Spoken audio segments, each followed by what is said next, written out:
I blamed me, and then I felt really sad. The humans can be that way, and then my heart went into I don't deserve love, and then my mind is, well. The courtroom fell silent as Cesar Millan stood before the judge, his expression unreadable. The once-revered dog whisperer now faced a fate that no one saw coming. The gavel struck, and the judge's voice rang out. His sentence was final. Gasps rippled through the crowd, some in shock, others in quiet satisfaction. A career built on training the most troubled dogs had led to this moment. Cesar Millan has become famous as the dog whisperer, the man who can tame the most untrainable dogs. But what exactly happened? What led to this shocking downfall? The truth behind Cesar Millan's fate will leave you stunned. The moment Cesar Millan lost everything. The tension in the packed Los Angeles courtroom was unbearable as the judge prepared to deliver the final verdict. Cesar Millan, the once-revered dog whisperer, sat rigidly at the defense table, his usually composed expression betraying flashes of anxiety. For months, he had fought to defend himself against accusations that had dismantled his empire piece by piece. But when the judge's words rang through the courtroom, everything changed. Millan's face twisted with rage.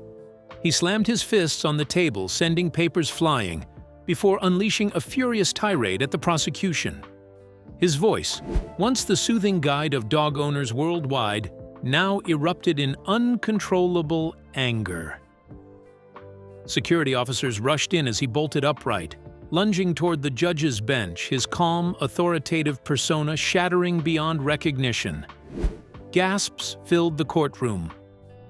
The man who had built an entire career teaching people to control their dogs had completely lost control of himself. For nearly 20 years, Cesar Millan had been a dominant force in the world of dog training.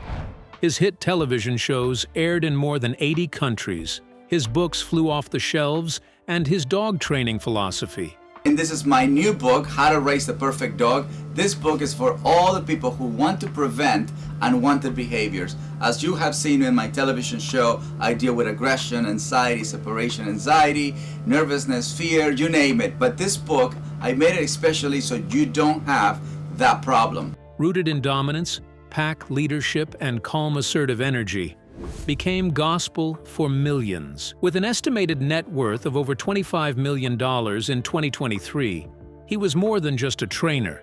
He was a global phenomenon.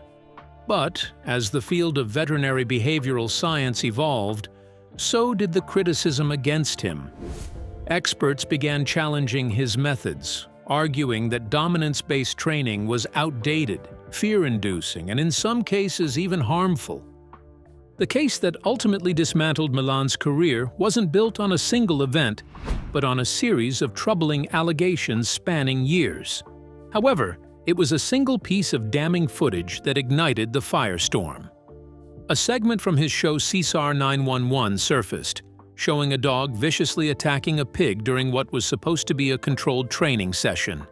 When a bulldog named Simon attacked a pot-bellied pig, biting into the pig's ear and leaving it bloody.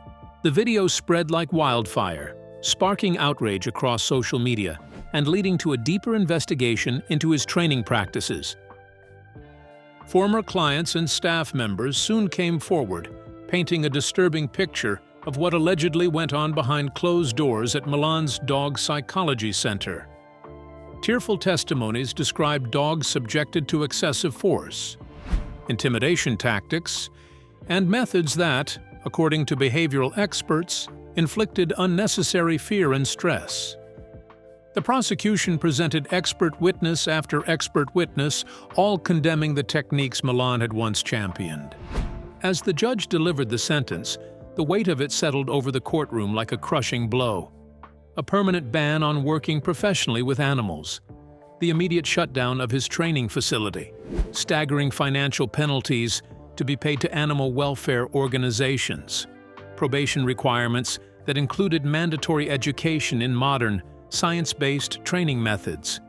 But perhaps the most humiliating punishment of all, a public statement acknowledging that many of his techniques were now considered outdated and potentially harmful. It was this final requirement that sent Millan over the edge. His furious protests echoed through the courtroom as security restrained him, his once loyal supporters watching in stunned silence. Outside, a different scene unfolded. Protesters, armed with signs denouncing his methods, erupted into cheers as news of the verdict spread. The man who had revolutionized dog training for a generation had just witnessed the empire he built crumble before his eyes. But what happens when a legacy built on dominance faces an unstoppable wave of change? Stay tuned to find out. The rise and fall of Cesar Millan. The crowd outside the courthouse was split. On one side, devoted fans clutched photographs of their dogs, tears streaming down their faces as they whispered about the man who had changed their lives. On the other hand, critics stood firm, their expressions hardened by years of frustration with his controversial techniques. It was a scene that perfectly captured the deep divide Cesar Millan had created in the dog training world. His public downfall was more than just a career-ending moment. It was the unraveling of an identity he had meticulously built over decades. Born into poverty in Culiacan, Mexico, Millan's childhood was defined by hardship.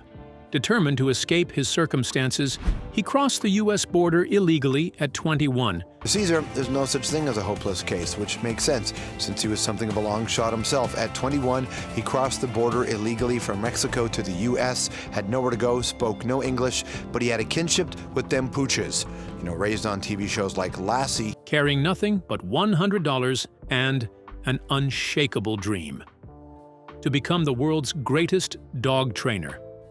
The early years were brutal. Homeless and struggling to survive, he washed cars at a Los Angeles grooming salon, spending every spare moment studying the behavior of dogs. His talent was undeniable. Word spread quickly about the young man who could seemingly transform the most aggressive dogs with a single touch. By the early 2000s, his rise was meteoric. His television show, Dog Whisperer with Cesar Millan, turned him into an international phenomenon.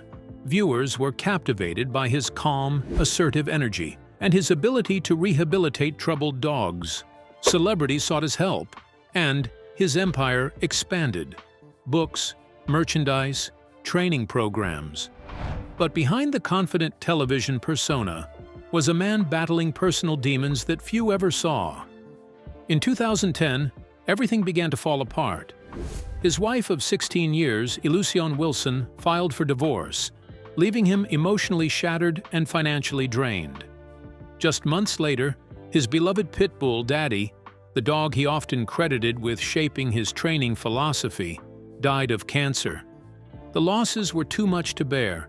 In May of that year, he attempted suicide, overdosing on pills in a desperate moment of despair. To the public, he was still the unshakable dog whisperer. But behind closed doors, those closest to him knew he was a man unraveling. Though he managed to rebuild his career, those who worked closely with him noticed a change. His grip on his methods became tighter, his resistance to criticism more intense. The dog training world was evolving, with growing scientific evidence challenging the dominance-based techniques that had made him famous. Experts warned that his methods could cause harm, but Millan refused to adapt. To him, questioning his training was an attack on his very identity. Veterinary behaviorists, including Dr. Karen Sullivan, had been vocal about the risks of his approach for years. Cesar couldn't separate criticism of his methods from attacks on himself as a person, she explained. When science moved forward and showed that many of his techniques could be harmful, adapting would have meant admitting that much of his empire was built on flawed ideas. His ego simply wouldn't allow that. Despite the mounting opposition, Millan pushed forward. In 2016, he announced his engagement to actress and former stylist Jahira Dar. Cesar Millan is engaged to Jahira Dar. The former dog whisperer with Cesar Millan star announced the news via Instagram Monday and shared a post-proposal picture with his 689,000 followers. Marking a new chapter in his personal life.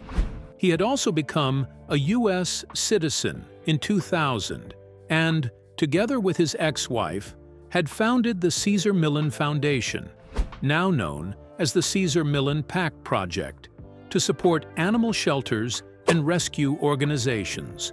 The foundation even collaborated with Yale University to develop an educational program for children based on his training philosophies. Yet for all his success and resilience, Millan's refusal to evolve would ultimately become his downfall. His career had faced legal scrutiny before, but the case that led to his dramatic fall was the most serious yet. The man who had once risen from nothing to become a global icon was now watching his carefully crafted world crumble around him.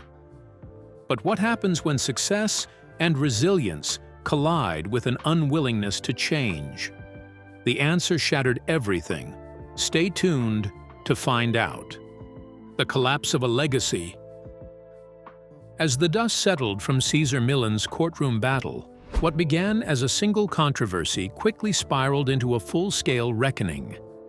While his loyal supporters insisted he was a misunderstood genius, the weight of the allegations against him painted a different picture, one that would change the dog training industry forever.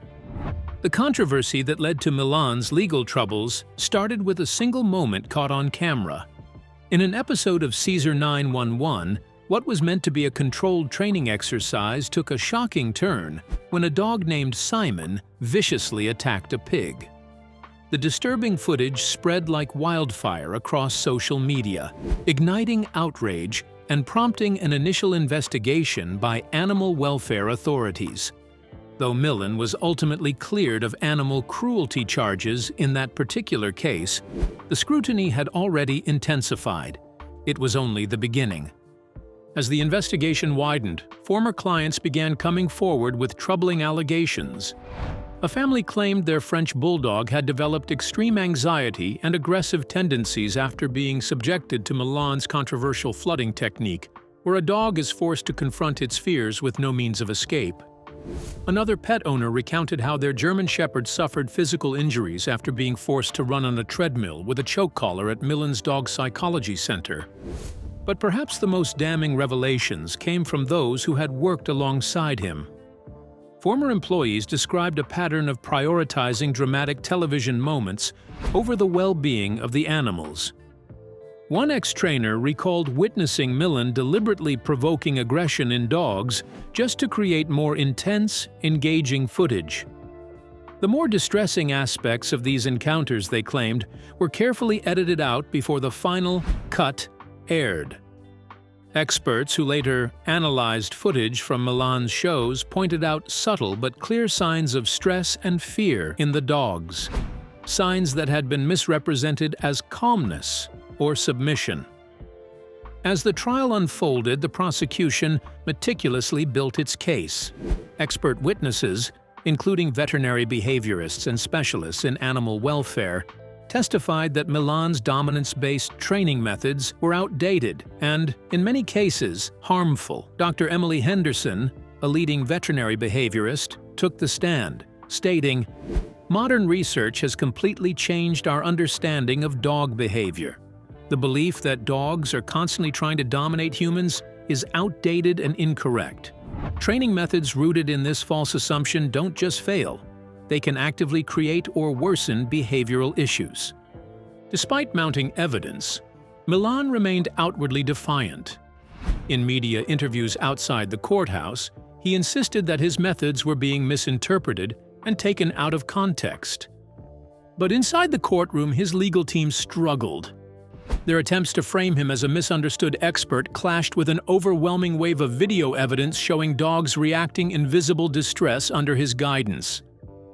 As the case neared its conclusion, Millan disappeared from the public eye, retreating to an undisclosed location. Rumors swirled that he had fled to Mexico to escape the relentless media attention, though nothing was confirmed. His sons, who had occasionally appeared on his shows and seemed poised to continue his legacy, issued a brief statement asking for privacy during what they described as a difficult time for the family. Meanwhile, the dog training industry was undergoing a seismic shift. Training academies and schools that had once proudly advertised Millan's techniques were hastily rebranding, removing any mention of pack leadership or dominance theory from their materials. Trainers who had once championed his philosophy now distanced themselves, emphasizing their commitment to humane, science-based methods. The American Veterinary Society of Animal Behavior seized the moment to reinforce its stance against dominance-based training, releasing a new position statement condemning aversive techniques as harmful and advocating for positive reinforcement instead. Workshops and webinars on evidence-based dog training methods saw record enrollment as both professional trainers and pet owners scrambled to update their knowledge. Animal welfare organizations, many of which had been vocal critics of Millan for years, saw the case as a watershed moment. One nonprofit director remarked, "For years, we've been trying to educate the public about humane training methods, but nothing has had the impact of this trial." While it's tragic that it took such a dramatic downfall to shine a light on these issues, the silver lining is that more people are now aware of the dangers of outdated training techniques. Even television networks took notice. Producers began developing new dog training programs that focused exclusively on positive reinforcement, explicitly contrasting their approaches with Millan's now discredited methods. Streaming platforms quietly removed his shows from their libraries, replacing them with documentaries on modern canine behavior and ethical training alternatives. For the dogs at the center of the case, there was hope. Many were placed in rehabilitation programs that utilized force-free, science-backed techniques to help them recover from the trauma they had allegedly endured. Videos documenting their progress, showing once fearful animals learning to trust again through gentle training, became viral sensations of their own, offering a powerful counter-narrative to the dominance-based methods that had once made Cesar Millan a household name. And what does Cesar Millan's downfall mean for the future of dog training? The answer might surprise you. Stay tuned. A crumbled dog, training empire. As the dust settled from the high-profile trial, the question remained: what would become of Cesar Millan, the man who once captivated millions with his seemingly miraculous ability to rehabilitate aggressive dogs, now found himself at the center of an industry reckoning? In the weeks following his courtroom outburst, speculation ran wild. Some believed he would attempt a reinvention, softening his methods and embracing modern, science-backed training techniques. Others doubted he would ever change, pointing to his refusal to acknowledge criticism and his explosive reaction to the verdict as signs that he would never abandon the philosophy that made him famous. Dr. Miguel Sanchez, a respected veterinary behaviorist who had once observed sessions at the Dog Psychology Center, reflected on the missed opportunity. Cesar had the charisma, the influence, and the platform to guide people toward more humane training methods, he said in an interview. Instead, he chose to dig in his heels, even as the science left his techniques behind. While Millan's career was in freefall, the conversation surrounding dog training had never been more energized. Social media buzzed with discussions about force-free training, with former fans questioning the dominance-based techniques they once swore by. Online forums and pet communities shared resources on positive reinforcement, and books advocating science-based training saw a sharp rise in sales. Training schools that had long opposed aversive methods experienced an unexpected surge in demand, with wait lists forming for their courses. More than just a shift in training techniques, Millan's downfall sparked a deeper cultural reevaluation of how humans relate to their dogs. The long-held belief that owners must establish themselves as alpha figures was rapidly giving way to a more empathetic approach, one centered on communication, trust, and mutual respect. We are witnessing a fundamental change in how people see their dogs, explained Dr. Lisa Reynolds, a researcher in canine cognition. The idea that we must dominate them is being replaced by a recognition that they are sentient beings with emotions, capable of learning through positive experiences rather than fear. For Millan, the man who had once packed stadiums with devoted followers, the future had never been more uncertain. Would he adapt and acknowledge the science that had reshaped the industry, or would he remain defiant, convinced that the world had misunderstood him? The industry had already moved on, leaving behind the methods that once defined him. But what do you think? Will Cesar Millan evolve with modern science or fade into controversy? We'd like to hear your thoughts. Don't forget to like, share, and subscribe.